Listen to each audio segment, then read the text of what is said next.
मित्रों, मैं यहां आपसे यह भी बताना चाहता हूं कि कर्नाटक सरकार ने देश में अपने आप को बहुत तीव्र गति से आगे बढ़ाया है।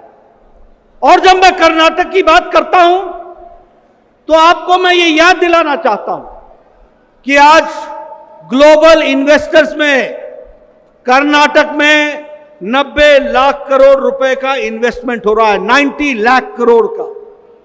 अगर मैं बात करूं कर्नाटक में, तो कर्नाटक फॉरेन डायरेक्ट इन्वेस्टमेंट का नंबर 1 का प्रदेश बन गया है। कर्नाटक, यह भी हमको समझना चाहिए। अगर मैं बात करूं एयरक्राफ्ट में और स्पेसक्राफ्ट में, तो 25%, 25% स्टेट क्राफ्ट में, एयरक्राफ्ट में कर्नाटक की हिस्सेदारी है। और 70% जो एयरक्राफ्ट बन रहा है, 70% वह एयरक्राफ्ट और हेलीकॉप्टर्स कर्नाटक में बन रहे हैं। यह भी हमको ध्यान में रखना चाहिए।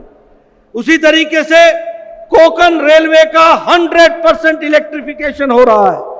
और उसी तरीके से शिक्षा के क्षेत्र में मुख्यमंत्री रायता विद्या निधि के तहत किसान के बच्चों के साथ साथ बुनकर के बच्चे भी और फिशरमैन को भी उसकी सहायता मिल रही है। और इसी तरीके से एक्सपेंशन ऑफ रोड्स हो रहा है। अभी अभी आपको बताया गया कि कल हमारे भारत सरकार में रोड मंत्री आए थे। उन्होंने कर्नाटक के ओवर ब्रिज और अंडर ब्रिज का सैंक्शन दे दिया है। कर्नाटक नई ऊंचाइयों की तरफ जाएगा। इसको भी हमको ध्यान में रखना चाहिए।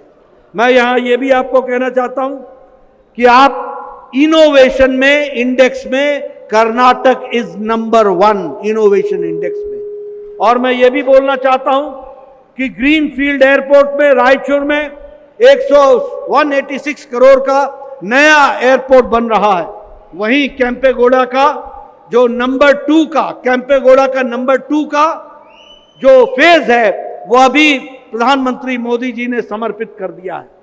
प्रधानमंत्री मोदी जी 22 सितंबर को भारत अपने कर्नाटक आए थे और यहां पर उन्होंने 30,000 करोड़ रुपए की घोषणाएं की हैं, जिस पर काम तीव्र गति से चल रहा है।